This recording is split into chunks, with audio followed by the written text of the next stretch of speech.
प्रधानमंत्री नरेंद्र मोदी शुक्रवार से ओडिशा दौरे पर हैं। इस दौरान उन्होंने शनिवार को कंधमाल से जनसभा को संबोधित किया। कांग्रेस पार्टी पर भी जमकर निशाना साधा। पीएम मोदी ने कांग्रेस नेता मणिशंकर अय्यर के बयान पर पलटवार करते हुए कहा कि एक वो दिन था जब भारत ने दुनिया को अपने सामर्थ्य से परिचित कराया था। दूसरी तरफ कांग्रेस बार बार अपने ही देश को डराने की कोशिश करती है। वो कहते हैं कि संभल कर चलो, पाकिस्तान के पास एटम बम है। उन्होंने आगे कहा कि कांग्रेस के इसी कमजोर रवैये के कारण जम्मू कश्मीर के लोगों ने 60 साल तक आतंक भुगता है। देश ने कितने आतंकी हमले झेले हैं। देश भूल नहीं सकता कि आतंकवादियों को सबक सिखाने के बजाय ये लोग आतंकी संगठनों के साथ बैठ के करते थे। साथियों, 26 साल पहले आज के दिन अटल बिहारी वाजपेयी जी ने, उनकी सरकार ने पोखरण में परमाणु परीक्षण किया था और हमने ये दिखा दिया था कि देशभक्ति से ओत-प्रोत सरकार देश हित के लिए, देश की सुरक्षा के लिए, देश के लोगों की आशा अपेक्षा के लिए कैसे काम करती है। और मुझे याद है जब अटल जी की सरकार ने पोखरण परीक्षण किया था, दुनिया भर में जितने भारतीय समुदाय रहता था वो गर्व की अनुभूति करता था। और आजादी के बाद पहली बार विदेश की धरती पर लोग उनकी तरफ सम्मान की नजर से देखते थे। वो परमाणु परीक्षण की इतनी बड़ी ताकत थी। साथियों, एक वो दिन था जब भारत ने दुनिया को अपने सामर्थ्य का परिचय करवाया था। और दूसरी तरफ एक कांग्रेस की सोच, कांग्रेस बार बार अपने ही देश को डराने की कोशिश करती है। वो कहते हैं संभल के चलो, पाकिस्तान के पास एटम बम है, पाकिस्तान के पास एटम बम है, पाकिस्तान के पास एटम बम है। ये मरे पड़े लोग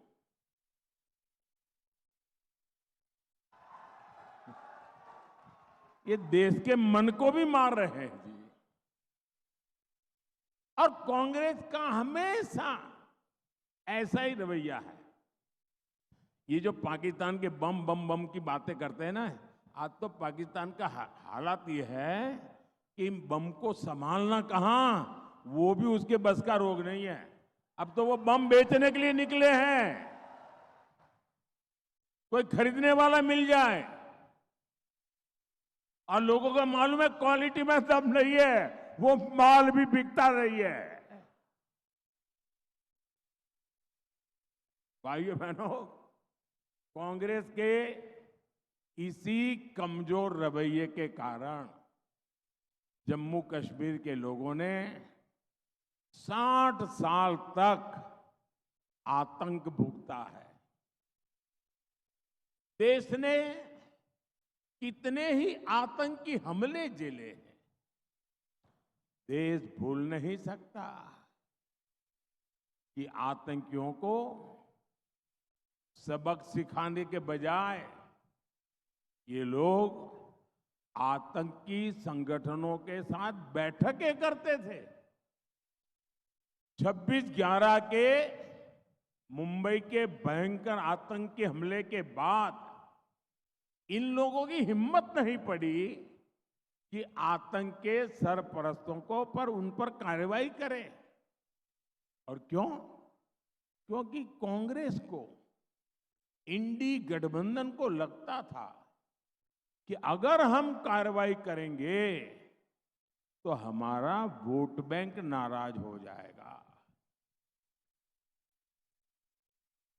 मैं आज कांग्रेस को दो टूक कहूंगा।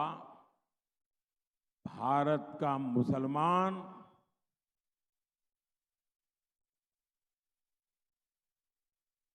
कांग्रेस की जो हरकतें हैं, उन हरकतों से वो इधर उधर जाएगा, सब मानने की कोशिश मत कीजिए। और भाइयों बहनों, ये कांग्रेस के शाहजादे आए दिन बयानबाजी ठोक रहे हैं। आप उनके 2014 के चुनाव के भाषण देख लीजिए, 2019 के चुनाव भाषण देख लीजिए और 2024 के चुनावी भाषण देख लीजिए। वो ही स्क्रिप्ट पढ़ते जा रहे हैं और अभी चैलेंज कर रहे हैं। आप लिख के रखिए मेरे देशवासियों, हिंदुस्तान ने मन बना लिया है कि इस बार एनडीए 400 पार करने वाला है। भाजपा अपने सारे पुराने रिकॉर्ड तोड़ करके ज्यादा से ज्यादा सांसद के साथ आने वाली है। और कांग्रेस वाले ये भी लग ले कि इस चुनाव में कांग्रेस को लोकसभा की कुल संख्या के 10% चाहिए मान्य विपक्ष बनने के लिए। कांग्रेस वाले जरा कान खोल करके सुन लीजिए, ये देश ने तय किया है। ये 4 जून को आप देखेंगे कि कांग्रेस इस देश में मान्य विपक्ष भी नहीं बन पाएगा। वो 50 से नीचे सिमटने वाले हैं। भाइयों और बहनों, ओडिशा के आप सभी लोगों के लिए ये चुनाव बहुत अहम है। विकसित ओडिशा, विकसित भारत के संकल्प के लिए आपका हर वोट जरूरी है। आपका एक वोट यहां डबल इंजन की बीजेपी सरकार बनाएगा और उड़ीसा में पहली बार डबल इंजन सरकार बनने वाली है। उड़ीसा रे प्रथम थर हैब डबल इंजन सरकार। इसलिए उड़ीसा से आपको 21 के 21 भाजपा के सांसद दिल्ली भेजने हैं। यहां कंधमाल से हमारे सुकांत कुमार पाणिग्रही जी को भारी बहुमत से विजयी बनाना है। सुकांत जी जरा आगे आ जाइए, वहां। और यहां विधानसभा में भी जो भाजपा के उम्मीदवार हैं, उनको भी रिकॉर्ड वोटों से जिताना है। जरा एमएलए कैंडिडेट भी आगे आ जाए। जो एमएलए के कैंडिडेट है, जो चुनाव लड़ रहे हैं, बाकी लोग नीचे बैठिए। जो कैंडिडेट नहीं है वो बैठ जाइए। जो कैंडिडेट है वो आगे आ जाए। जो उम्मीदवार है वो आगे आ जाए। जो इस चुनाव लड़ रहे हैं वो आगे आ जाए। अब मैं 1 मिनट लेता हूं, इन सबके पास जाके मैं दोबारा आता हूं।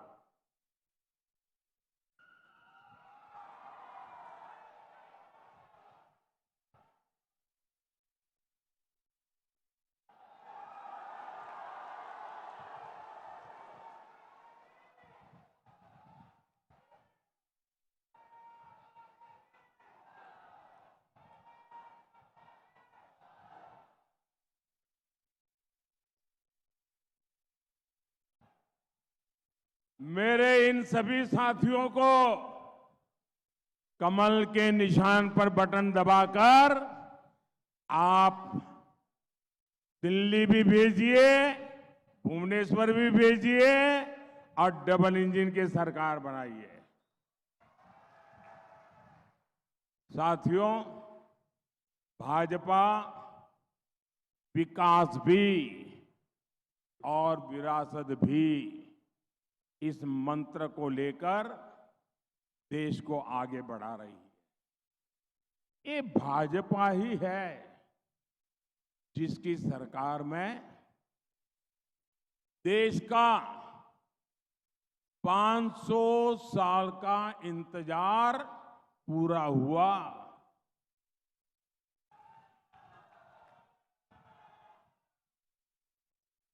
अयोध्या में राम मंदिर देखकर आपको गर्व होता है कि नहीं होता है? आपको गर्व होता है कि नहीं होता है? आपका माथा ऊंचा होता है कि नहीं होता है? हमारे पूर्वजों की आत्मा जहां भी होगी उनके आशीर्वाद मिलते हैं कि नहीं मिलते हैं? 500 साल हमारे पूर्वजों ने जो इंतजार किया वो इंतजार पूरा हुआ कि नहीं हुआ? राम मंदिर बना कि नहीं बना? बोलो जय श्री राम, जय श्री राम। वहां एक बच्चा मोदी बन के आया है, मुझे दिख रहा है, छोटा बच्चा, हाँ, दूर दूर वहां से हाथ ऊपर कर रहा है। चलिए, कंधमाल तक भी ये बच्चों का मूड देख करके देश को प्रेरणा मिलती है। शाबाश बेटे, तुम मुझसे भी ज्यादा अच्छे लगते हो। हाँ, बहुत प्यारे लगते हो। अरे मैं भी तुम्हारे जैसा नहीं लगता हूं, इतने सुंदर लगते हो।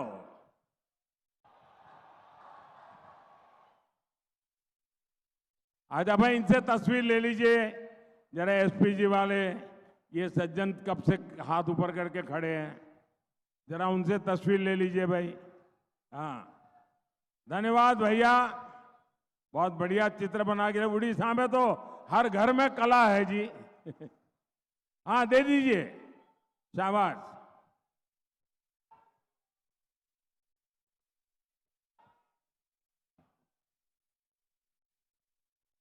हाँ, दे दीजिए इनको, ये कैमरामैन को दे दीजिए, मुझे पहुंच जाएगा। पीछे आपका नाम पता लिखा है ना? धन्यवाद। वो जो मोदी बना है ना, उसको भी कहिए बैठिए भाई आराम से, अब बेचारा थक जाएगा। हाँ। साथियों, रामलला जी आज पूरे देश को आशीर्वाद दे रहे हैं। हमें तो दो दो फायदा है।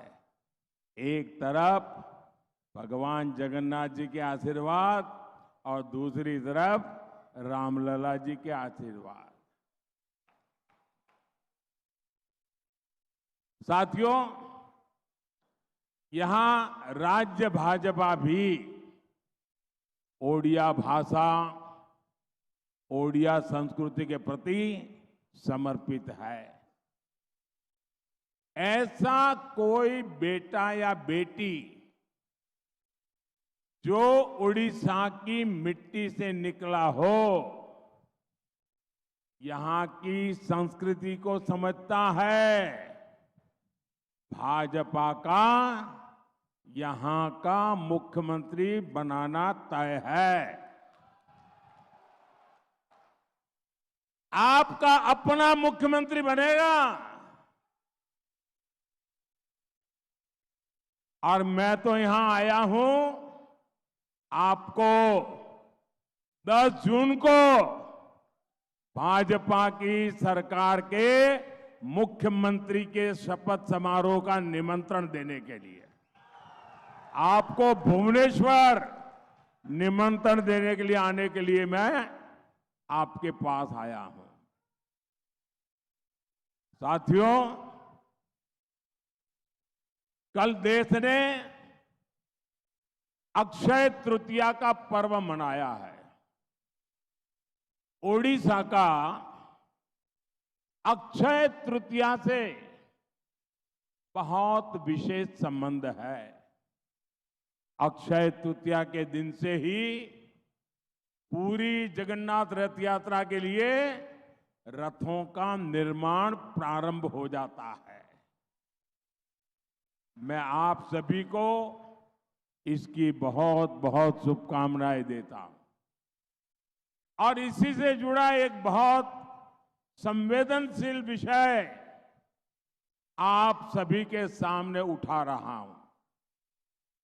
साथियों, 7 दशक पहले श्री जगन्नाथ मंदिर के प्रबंधन के लिए नियम बनाए गए थे। 70 साल पहले इन्हीं में से एक नियम था कि मंदिर के सोना, चांदी, कीमती पत्थर, सारी चल अचल संपत्ति का रिकॉर्ड मेंटेन किया जाएगा।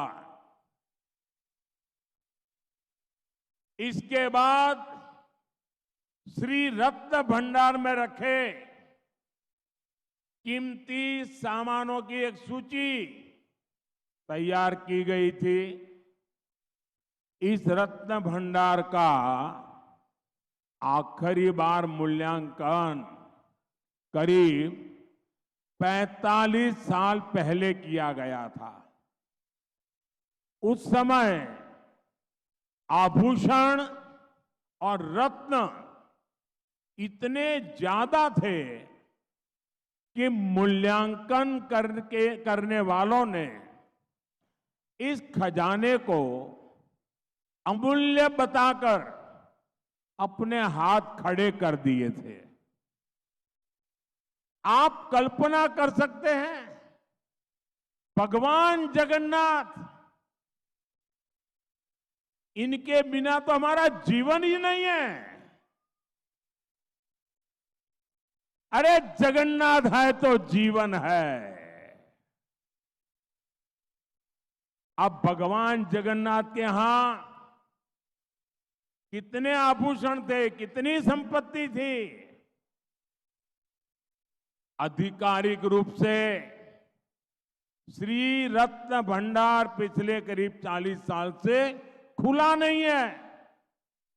लेकिन अब तो मैं देश को बताने जा रहा हूं, वो जानकर पूरे देश के लोग भी हैरान हो जाएंगे।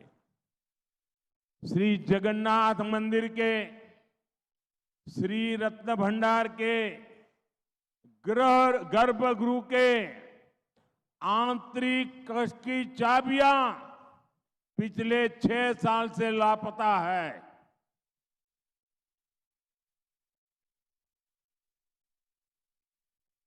इतना बड़ा अमूल्य खजाना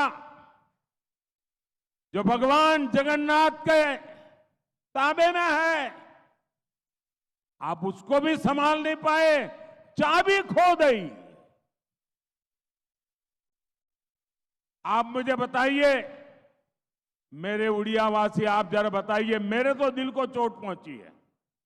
मैं आपको पूछता हूं, और आज पूरे देश को चोट पहुंच रही है जब सुनेंगे तो, क्या आपको ये जानने का अधिकार है कि नहीं है कि चाबियां कहां गई? ये जानने का अधिकार है कि नहीं है? हर देशवासी को पता चलना चाहिए कि नहीं चलना चाहिए? हर उड़िया को पता चलना कि नहीं चाहिए? भगवान जगन्नाथ के हर भक्त को पता होना चाहिए कि नहीं होना चाहिए? चाबी चली गई, किसके पास गई? क्या वो खोलता है, बंद करता है, क्या करता है? और फिर राज्य सरकार में जब तूफान खड़ा हो गया तो क्या कहते हैं? राज्य सरकार कहती है कि रत्न भंडार की डुप्लीकेट चाबियां मिली है।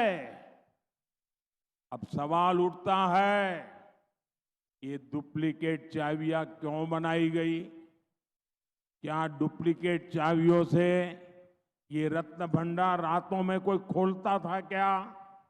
क्या डुप्लीकेट चाबियों से ये उत्तम भगवान के आभूषण चोरी होते थे क्या? कहीं और लापता होते थे क्या? क्या होता था? डुप्लीकेट चाबी वाला मामला, चाबी खो जाना गंभीर है, डुप्लीकेट चाबी उससे भी गंभीर है।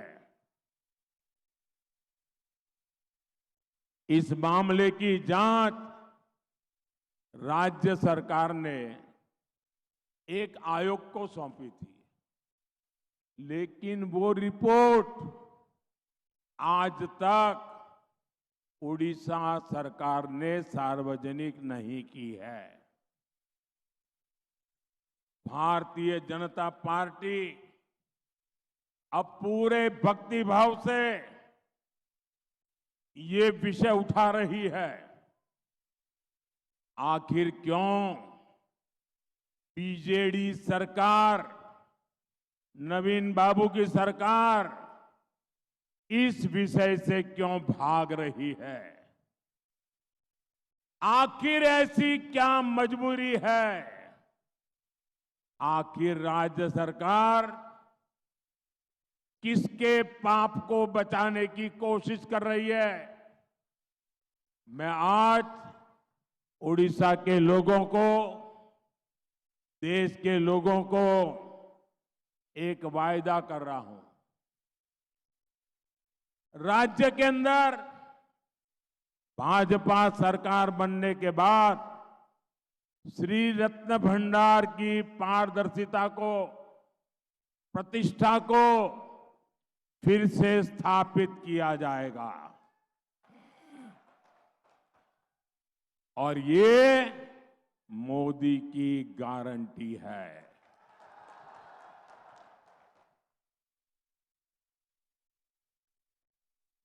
जय जगन्नाथ।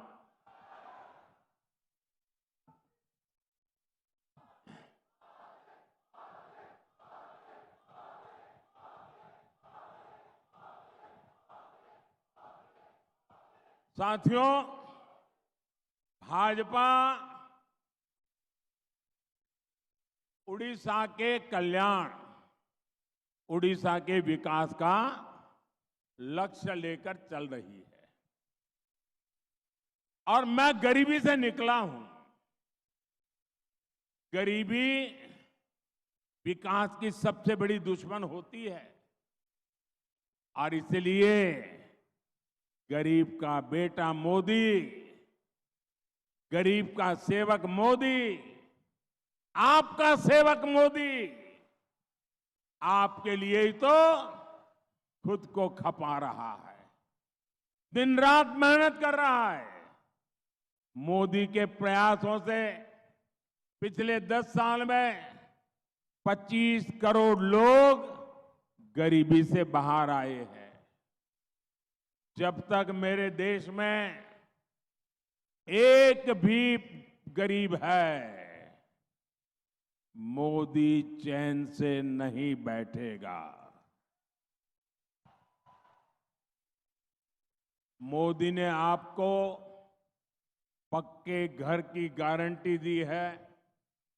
मोदी ने आपको मुफ्त राशन की गारंटी दी है। इसका बहुत बड़ा लाभ हमारे आदिवासी समाज के भाइयों और बहनों को हुआ है।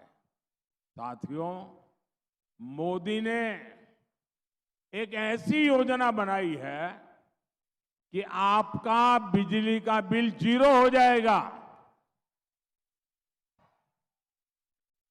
बिजली का बिल 0। इतना ही नहीं,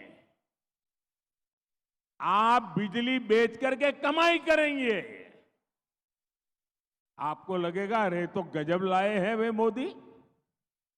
देखिए, मोदी ने पीएम सूर्यघर मुफ्त बिजली योजना शुरू की है। और हमारा उड़ीसा तो सूर्य देवता सदियों से उसकी पूजा करने वाला राज्य है, सूर्य मंदिर की उपासना करने वाला राज्य है। मैं चाहता हूं कि आप अपने घर में बिजली का उत्पादन करें, उस बिजली का उपयोग करें और जो ज्यादा बिजली पैदा हो उसको भाजपा सरकार खरीद लेगी, राज्य सरकार बनेगी ना, हम उसको खरीद लेंगे, तो आपको कमाई भी होगी। यानी भाजपा की इस योजना से आपको डबल फायदा होगा। आपकी बिजली जीरो बिल हो जाएगा, मुफ्त बिजली होगी, और आप बिजली से कमाई भी कर पाएंगे। और इसके लिए भाजपा सरकार हर परिवार को, याद रखिए, हर परिवार को सोलर पैनल लगाने के लिए करीब 75,000 रुपए की मदद दे रही है।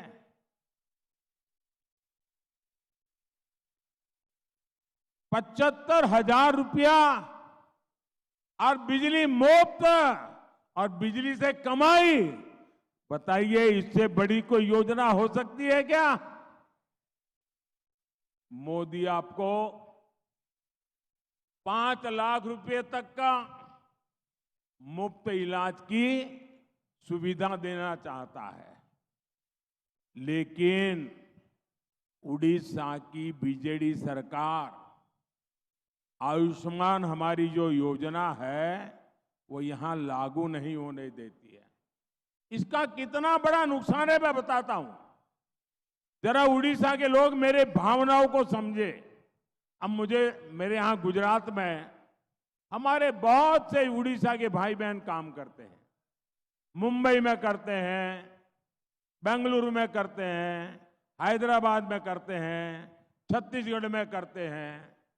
ये आयुष्मान योजना ऐसी है कि आप अगर हिंदुस्तान में कहीं पर भी हो और अगर आप उड़ीसा के हैं, आयुष्मान योजना का हक मिला हुआ है, तो हिंदुस्तान के किसी भी कोने में अगर आपको कुछ तकलीफ हो गई, बीमार हो गए, एक्सीडेंट हो गया, तो वहां भी 5 लाख रुपए तक का इलाज आपको मिल जाएगा।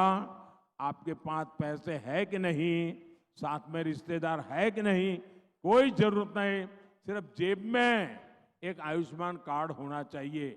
इतनी बड़ी योजना, मुझे बताइए, ऐसी योजना आप लोगों को मिलनी चाहिए कि नहीं मिलनी चाहिए? जरा जोर से बताओ तो पता चले।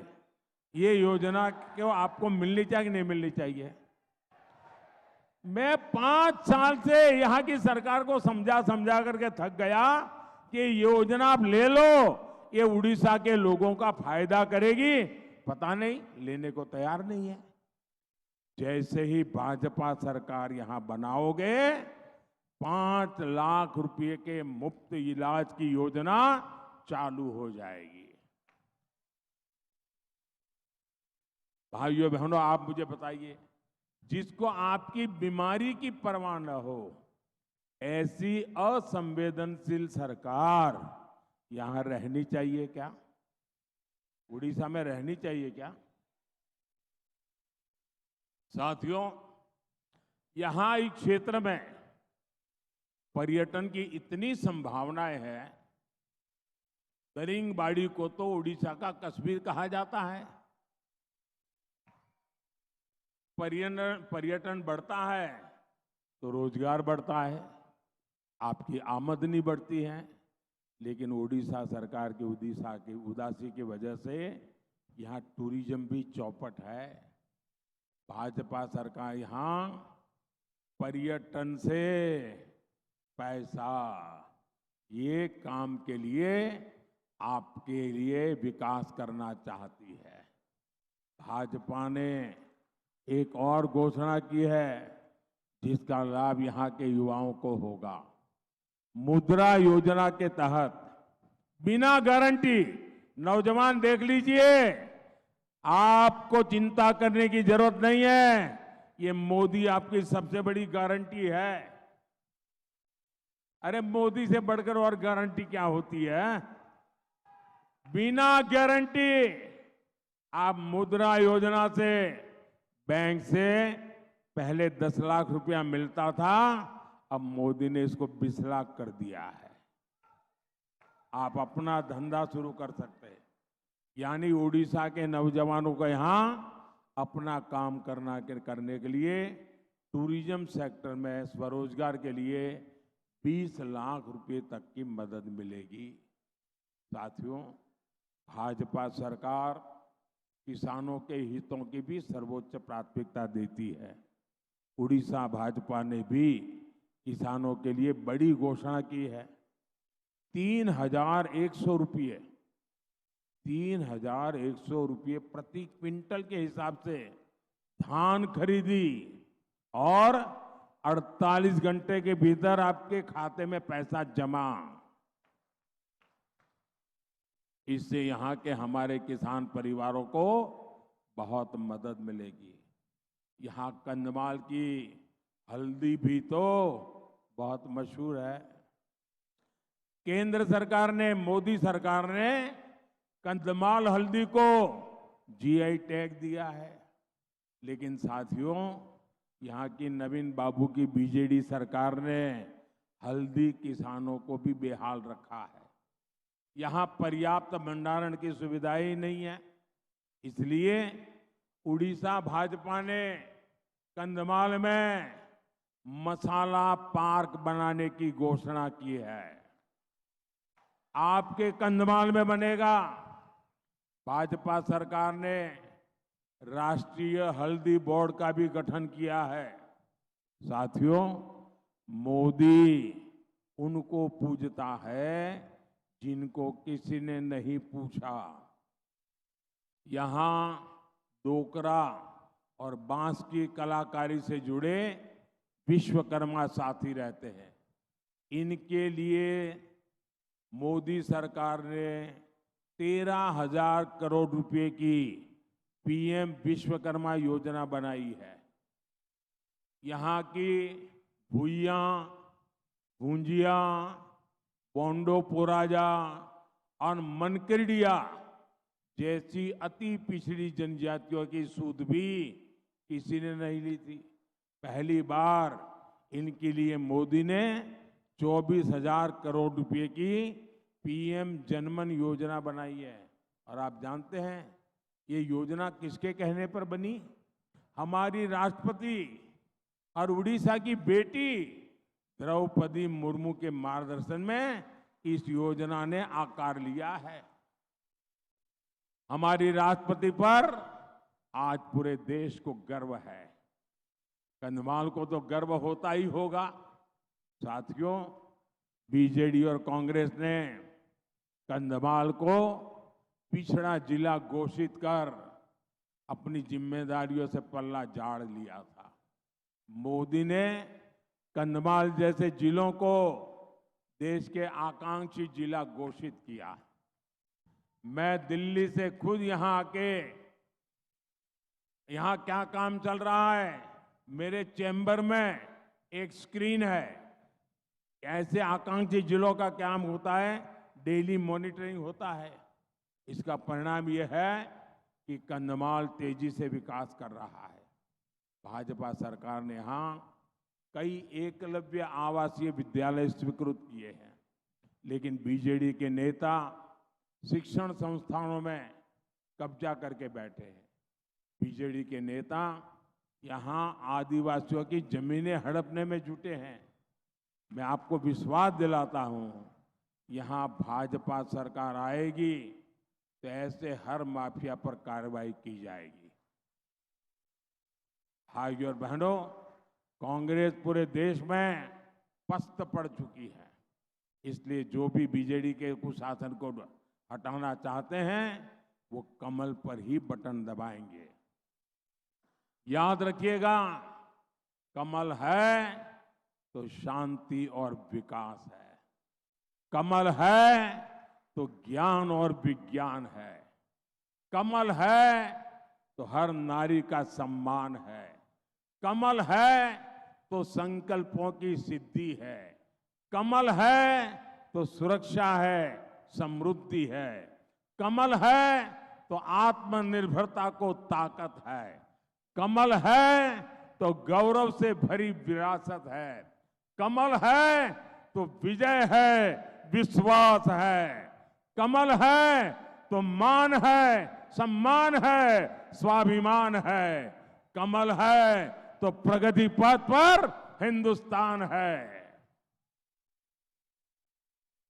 अब मुझे बताइए भाई, मैं नवीन किसी के भी लिए भला बुरा बोलता नहीं हूं और अच्छा भी नहीं है मुझे भला बुरा बोलना, लेकिन नवीन बाबू इतने सालों से यहां मुख्यमंत्री है ना। मैं नवीन बाबू को एक चुनौती देता हूं। नवीन बाबू, इतने साल से आप मुख्यमंत्री हो, आखिर उड़ीसा की जनता आपसे दुखी क्यों है?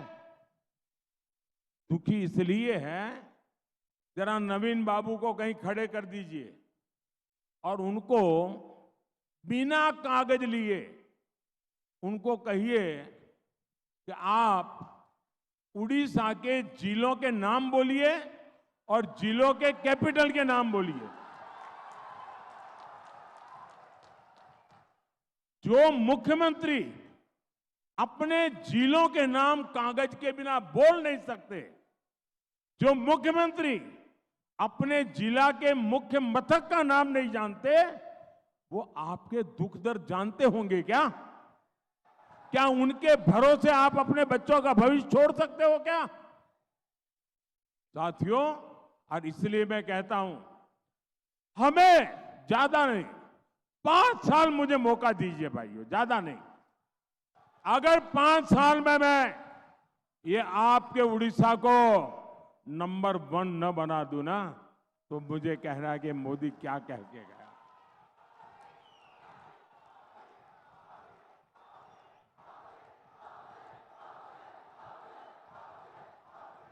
भाइयों बहनों, मैं गुजरात का मुख्यमंत्री रहा हूं। गुजरात के पास जो ताकत है, उड़ीसा के पास उससे 100 गुना ज्यादा ताकत है। गुजरात आगे निकल गया, उड़ीसा क्यों पीछे रह गया?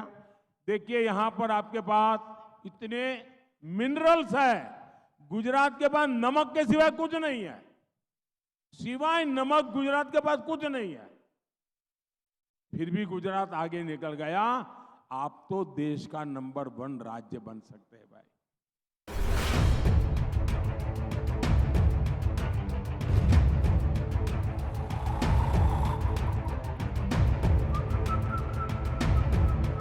हर बड़ी खबर का असली एड्रेस है खबरनामा, इसलिए हर न्यूज अपडेट के लिए सब्सक्राइब करें और फॉलो करें खबरनामा। और इस वीडियो के लाइक बटन को प्रेस कर इस वीडियो पर कमेंट के जरिए अपनी राय देना ना भूलें।